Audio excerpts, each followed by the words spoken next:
Assalamualaikum warahmatullahi wabarakatuh.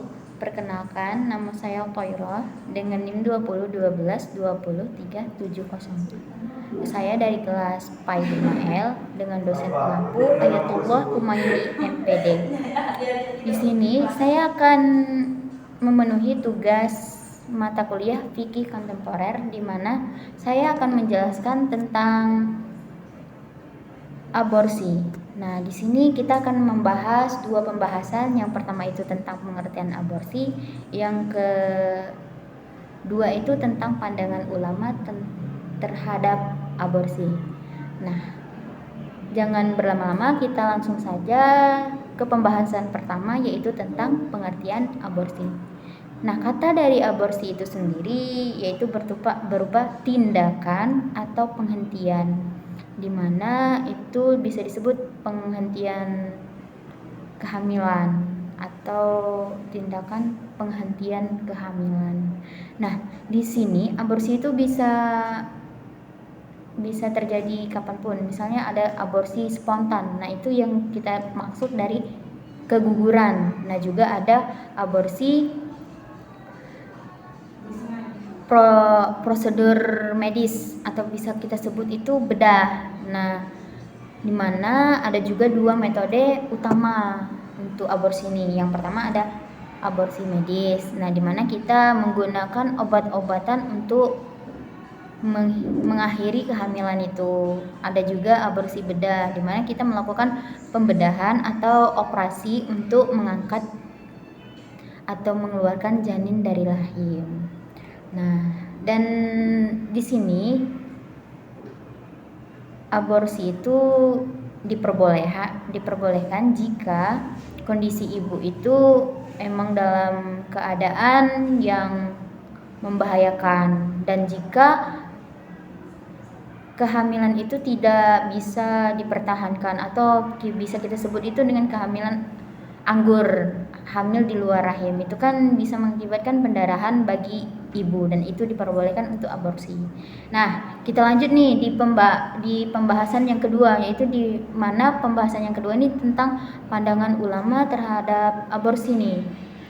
Yang pertama kan ada mazhab Hanafi. Nah, di sini mazhab Hanafi ini memperbolehkan aborsi, tapi sebelum peniupan ruh yang diyakini terjadi 120 hari. Peniupan roh ini diyakini oleh mazhab Hanafi itu pada usia 120 hari. Ketika belum mencapai 120 hari itu dilarang, kecuali kalau ibunya itu emang tidak tidak bisa mempertahankan janinnya, atau janinnya itu tidak bisa dipertahankan, atau bisa disebut ketika ibunya itu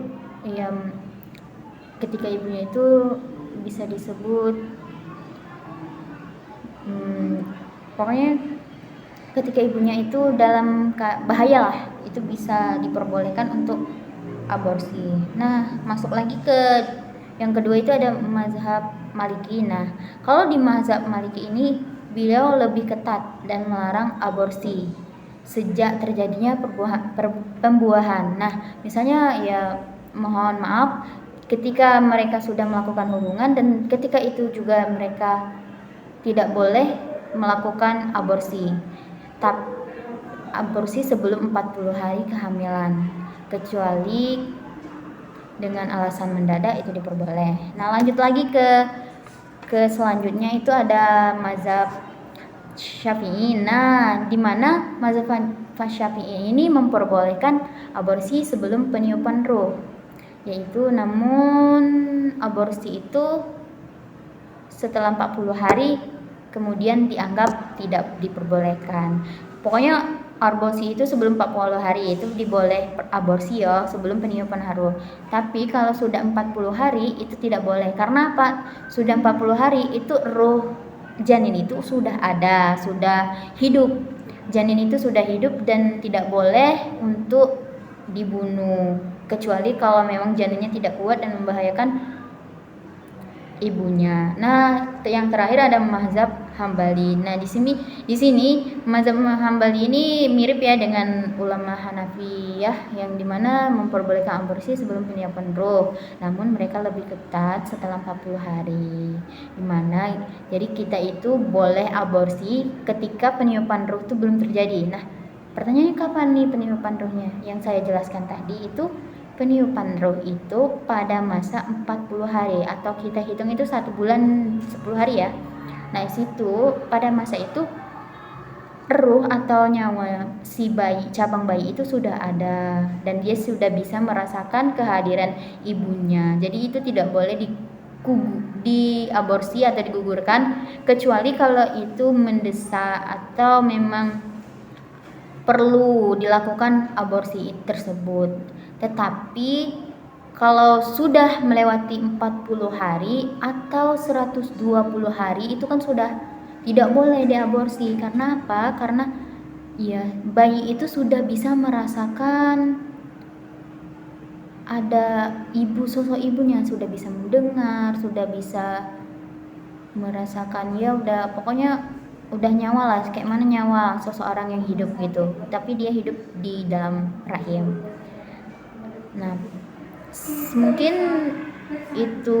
Dan satu lagi pesan saya, ada nih kisah kalau misalnya yang melakukan zina, apakah itu boleh diaborsi?